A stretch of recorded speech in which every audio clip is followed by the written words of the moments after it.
हाँ तो स्टूडेंट्स, हमारे चैप्टर 1 का बीज जो है वो थायरिस्टर के बारे में है। अब थायरिस्टर एक पावर डायोड जैसा ही डिवाइस होता है, बट इसमें क्या होता है जी, हमारे पास एक चीज़ का इजाफा हो जाता है जो कि ग्राउंड टर्मिनल टाइप सा होता है। तो मैं आपको दिखाता हूँ, इसकी शेप जो होती है हमारे पास कुछ इस तरह से होती है। देखें, यहाँ तक तो ठीक है कि ये देखिएगा, ये कैप्सूल है। असल में वीडियो जो है कैप्सूल के बारे में, मेंस आपको फार्मूलाज याद करवाने के बारे में। ये देखें, इतनी शेप तो हमें समझ में आती है कि ये किस चीज़ की शेप है, पावर डायोड की, ठीक है। तो थायरिस्टर की शेप कैसी होगी? थायरिस्टर की शेप में बस इतना, यहाँ पे एक टर्मिनल का इजाफा हो जाता है, ठीक है। टोटल 3 टर्मिनल्स हो जाते हैं। देखें, एक ये टर्मिनल और एक ये टर्मिनल, ठीक है जी। तो बच्चों, जो थायरिस्टर होता है ना, थोड़ी सी बस मुझसे एक्सप्लेनेशन सुन ले, फिर आपने इसके फार्मूलाज ही देखने हैं। तो इसमें फर्स्ट एक्सप्लेनेशन नंबर पे ये है कि इसमें हमारे पास टोटल कितने जंक्शंस पाए जाते हैं। देखें, पी एन, एन पी और फिर से पी एन। यानी इसकी अगर शेप को देखा जाए तो वो कुछ इस तरह से होती है, देखिएगा।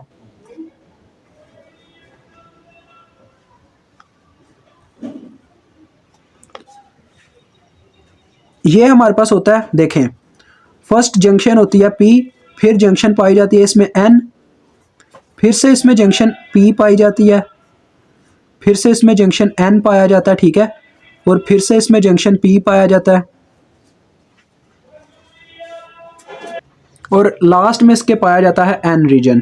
अब देखिएगा ज़रा गौर से, अगर हम इस साइड से देखते हैं तो इस साइड पे आ जाता है होल्स, यानी कि पॉजिटिव साइड थायरिस्टर की, और इस तरफ से आ जाता है नेगेटिव साइड, मतलब कि इलेक्ट्रॉन्स, जो कि इसका नेगेटिव पोल होता है। इसी तरह से यहाँ पे भी यही है, यानी इसका पॉजिटिव साइड ये है और ये इस साइड का नेगेटिव है, ठीक है। यानी कि इसकी अंदरूनी इंटरनल शेप मैं आपको दिखा रहा हूँ। अगर हम यहाँ पे देखें कितने रीजन्स बनते हैं, देखें, जंक्शंस के बारे में बात करते हैं। एक जंक्शन ये हो गई पी एन जंक्शन, उसके बाद हमारे पास एक जंक्शन ये हो गई पी एन, और एक ये हो गई, यानी कि 3 इसमें पी एन जंक्शंस हैं, ठीक है। और अगर बात करते हैं पी एन पी और एन पी एन, वो जो ट्रांजिस्टर्स जंक्शंस होती हैं उनकी बात करें तो देखो, एक पी एन पी ये बन गया और दूसरा एन पी एन ये बन गया। यानी कि 2 ट्रांजिस्टर्स को अगर कलेक्ट यानी कि मिलाया जाए तो तब हमारे पास बनता है थायरिस्टर। पीएनपी और एनपीएन, 2 टाइप्स के ट्रांजिस्टर्स को अगर बच्चों क्या किया जाए, कंबाइन किया जाए, तो थायरिस्टर जो है वो बन जाता है, ठीक है जी। तो ये चीज़ आपने याद रखनी है। ये 2 चीज़ें मैंने आपको बता दी हैं जो मेन यहाँ पे पॉइंट्स थे। अब आता है सीरीज कॉम्बिनेशन में, यानी कि मैं कौन से फार्मूलाज आपको यहाँ पे याद करवाने वाला हूँ।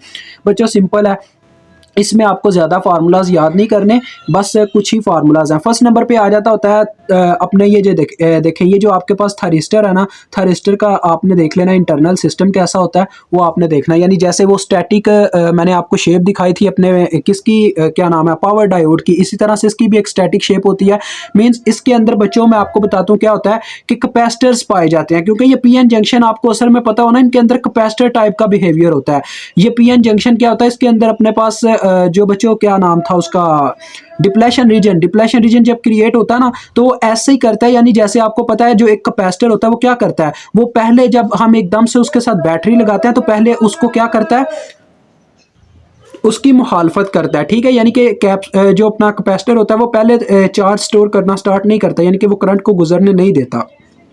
फिर क्या होता है, कुछ टाइम बाद, यानी कि जब वो स्टेडी स्टेट बिहेवियर में चला जाता है तो वो चार्ज को स्टोर करना स्टार्ट कर देता है। बट एक ऐसा टाइम फिर से आता है जब वो टोटली तौर पे चार्ज होता है तो वो अपने आप को डिस्चार्ज भी करता है, सेम एज इट एज ये जो अपने पास थायरिस्टर होते हैं और ये जो अपने पास पावर डायोड होते हैं, इनके अंदर भी ऐसी ही कंडीशन होती है डिप्लेशन रीजन की वजह से। दैट्स वाई इनके अंदर एक कैपेसिटर का बिहेवियर पाया जाता है जिसे हम सी जे से प्रेजेंट करते हैं, ठीक है जी। तो देखो इसमें कौन कौन सा जंक्शन आ गया, देखो बच्चों, ये हो गया अपना J1 जंक्शन, ये हो गया J2 जंक्शन और ये हो गया J3 जंक्शन, ठीक है। 3 जंक्शन इसमें पाए जाते हैं, ओके हो गया। तो देखो असल में हुआ क्या करेगा, 2 कंडीशंस हुआ करेंगी। देखो वो क्या कंडीशंस है, देखो होगा क्या कि कभी ऐसा होगा कि जो फर्स्ट जंक्शन है और थर्ड जंक्शन है ये दोनों फॉरवर्ड बायस हो जाएंगे, और जो सेंटर वाला जंक्शन है ये रिवर्स बायस हो जाएगा, ठीक है। फॉरवर्ड बायस और रिवर्स बायस का मतलब यही है, फॉरवर्ड बायस में से करंट गुजरेगा पर रिवर्स बायस उसकी मुखालफत करेगा, मतलब करंट को गुजरने नहीं देगा।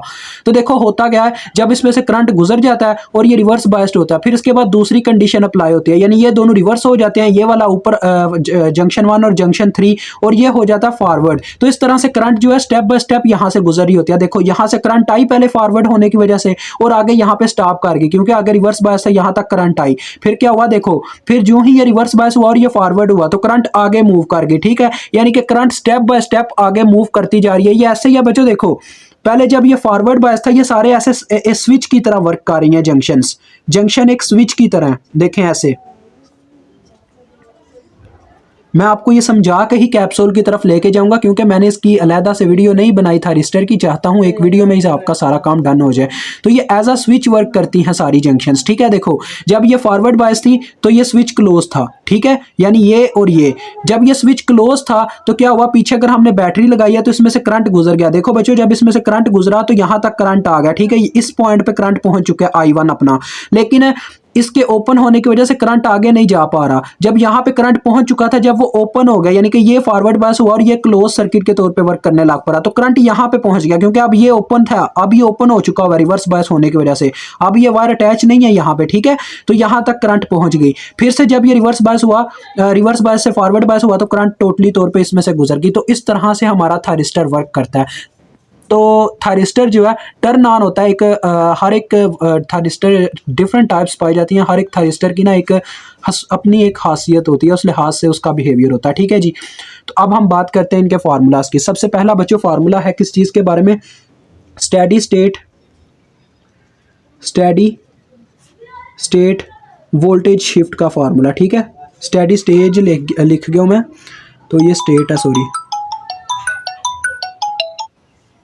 Steady state voltage shift.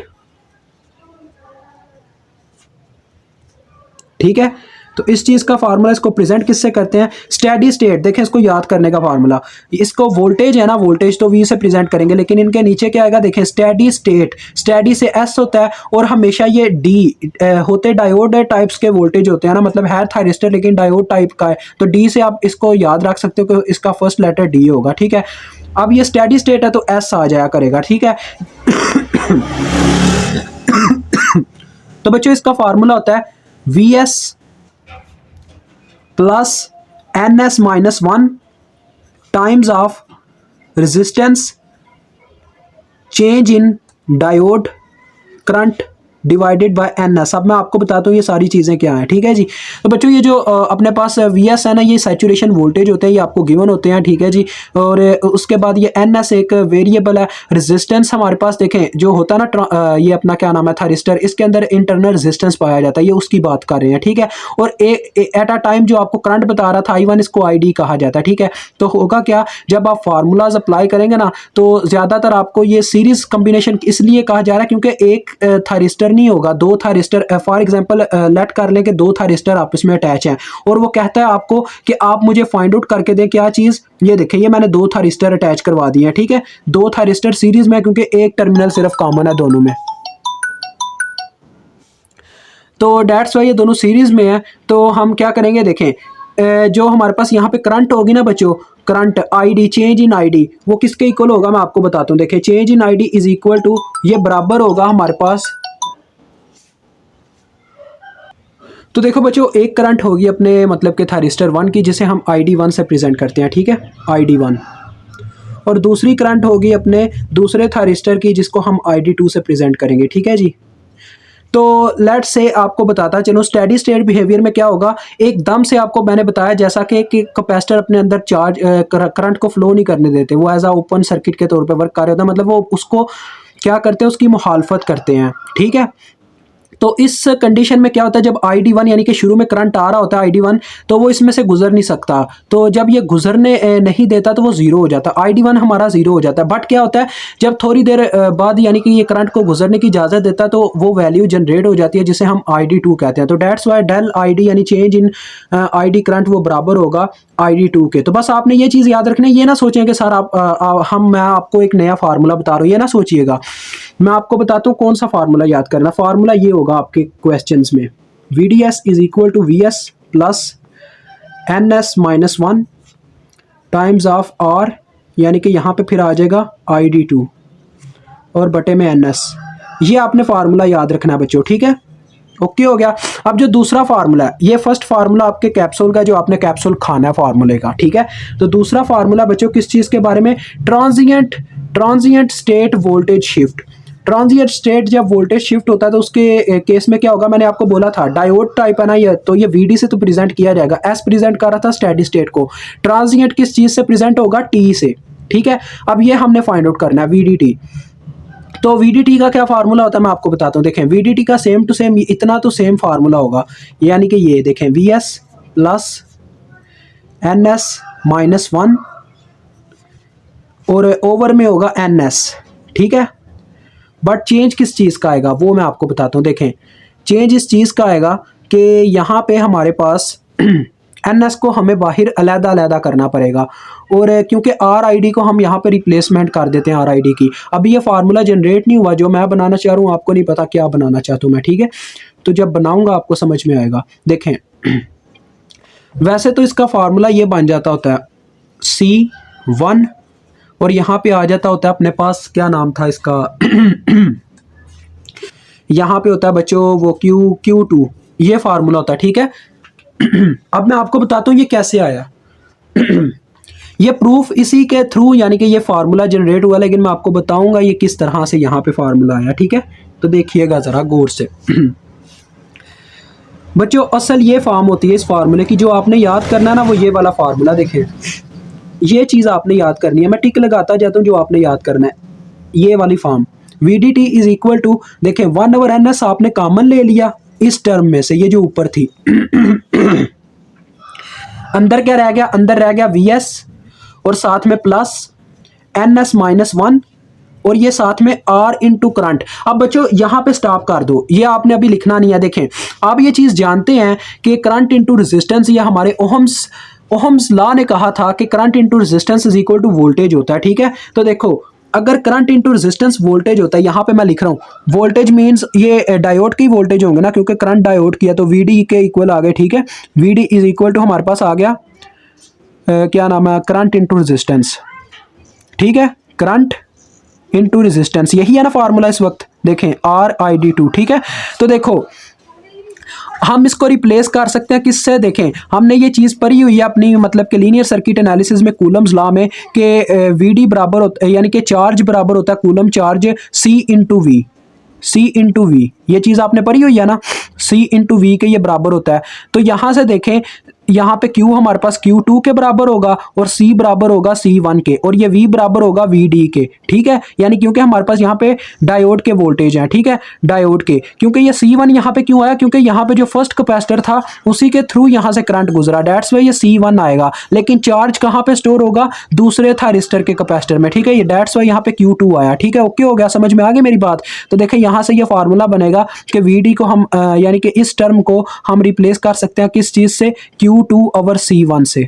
ये C1 इधर आया तो ये इज इक्वल टू VD आ गया। तो देखें वहां पे अगर मैं ये चीज देखूं, अगर VD इस टर्म के बराबर है और ये VD इस टर्म के बराबर है, तो हम कह सकते हैं ये टर्म इस टर्म के बराबर है। तो यहां से आप रिप्लेसमेंट कर सकते हो किस चीज को, RID को रिप्लेस कर सकते हो किसके साथ, Q2 ओवर C1 के साथ। तो यहाँ पे आ जाता है फिर साथ में Q2 ओवर C1। तो ये फार्मूला है किस चीज का बच्चों, ट्रांजिएंट स्टेट वोल्टेज शिफ्ट का। तो ये आपने याद करना है, ठीक है। उसके बाद एक ही टर्म रह जाती है, बस वो आपको याद करवानी है सीरीज में।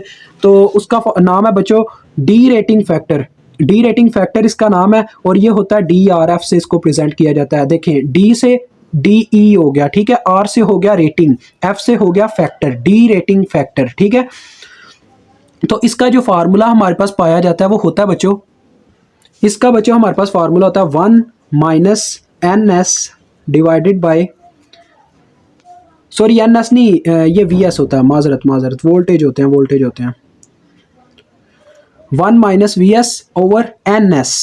इसके साथ अपने पास कौन सा पाया जाएगा, देखें S की बात हो रही है ना, तो स्टेडी स्टेट वोल्टेज पाए जाएंगे VDS, ठीक है। तो ये इसका फार्मूला होता है। अब बच्चों बात एक करता जाऊं, ये सारे मैक्स में होते हैं, ठीक है। एक चीज़ याद रखिएगा, ये मैक्स का फार्मूला है, ये भी मैक्स का फार्मूला है, और ये भी मैक्स का फार्मूला है, यानी कि इनकी मैक्सिमम वैल्यूज़, ठीक है। तो ये आपने याद करने हैं सीरीज कम्बिनेशन में। जो पैरेलल कम्बिनेशन के बच्चों एक ही फार्मूला है, वो करंट का फार्मूला, वो मैं आपको बताए देता हूँ। जब दो मतलब के थारिस्टर पैरेलल में पाए जाते हैं तो उनकी कंडीशन ही कुछ ऐसी होती है कि देखें इस तरह से एक थायरिस्टर इस तरह से लगा होगा, देखिएगा ज़रा, ये अपना थायरिस्टर 1 हो गया, ठीक है। इसके साथ एक रेजिस्टर लगा दिया जाता है ताकि करंट को स्टेबलाइज किया जाए। इसी तरह से इस तरफ भी एक थायरिस्टर होगा, ठीक है। समझ आ रही है मेरी बात की? तो देखें इस तरह से ये सर्किट होता है। ये कह रहे हैं लेट से R1, ये R2, ये अपना थायरिस्टर 1 हो गया, ये थायरिस्टर 2 हो गया, ठीक है, 1 और 2। तो बच्चों हम यहाँ से लेट से कह लें टोटल करंट यहाँ पे भेज रहे हैं आई टी के नाम से। पहले क्या होता है, आई टी यहाँ पे जो करंट आ रही होती है वो कह लें तकरीबन स्टेबलाइज होती है, ठीक है। यानी कि इतना करंट जा रहा होता है जो इनको डैमेज कर सकता है। जब यानी कि रजिस्टर नहीं लगे होते, ऑनली ये 2 थायरिस्टर लगे होते हैं, जब हम रजिस्टर अटैच कर देते हैं, रजिस्टर क्या करते हैं, करंट को इस तरह से स्टेबलाइज करते हैं कि ये दोनों डैमेज ना हो और अपने अंदर चार्ज को स्टोर भी कर लें, ठीक है। ये चीज़ होती है। तो लिहाजा ये काम करने के लिए क्या होगा, फर्स्ट ऑफ ऑल आपको फार्मूला अप्लाई करना पड़ता है। पहले तो आपके पास I1 और I2 की कोई ना कोई वैल्यू दी गई होगी, ठीक है। बाद में वो बोलेगा कि इतना चेंज वैल्यू में आएगा, इतना स्टेबलाइजिंग का फैक्टर होगा, वो SF के पता नहीं किससे प्रेजेंट करते हैं, वो जब क्वेश्चन आएगा आपको पता चल जाएगा। वो आपको दिया गया होगा परसेंट की फॉर्म में, लेट से 7.3%, इस तरह से वो दिया गया होगा, ठीक है। पैरेलल कॉम्बिनेशन में, ये पैरेलल में क्योंकि इनका एक टर्मिनल यहाँ पे कॉमन है, एक टर्मिनल यहाँ पे कॉमन है, ठीक है। तो I1 की वैल्यू पहले भी दी गई होगी, I2 की वैल्यू भी पहले दी गई होगी, लेकिन आप क्या करोगे, I1 की वैल्यू दोबारा से निकालोगे। किस तरह से, देखो उसका फार्मूला होगा I1 is equal to total current into 1 plus change factor.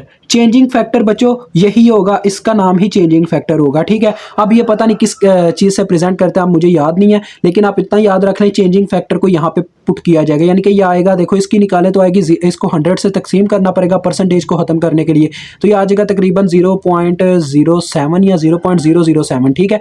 तो यहाँ पे पुट किया जाएगा। लेट से आप कह लो डेल आई, ठीक है, डेल आई इसको कह लो चेंज इन करंट, ठीक है, कि जो चेंज इन करंट आएगा रजिस्टर लगाने की वजह से, और आवर 2 ये आप इस तरह से करंट से इनकी निकालोगे, ठीक है, दोनों निकालोगे। जब I1 आपको मिल जाएगी ना बच्चों, अब आप I2 पता है कैसे निकालोगे, I2 आप इस तरह से नहीं निकाल सकोगे इस फार्मूले से, वो आपको सेम टू सेम मिल जाएगी। ऐसा हो ही नहीं सकता कि करंट जितनी इधर आए उतनी ही उधर जा रही हो, ठीक है, ये चीज़ याद रखिएगा।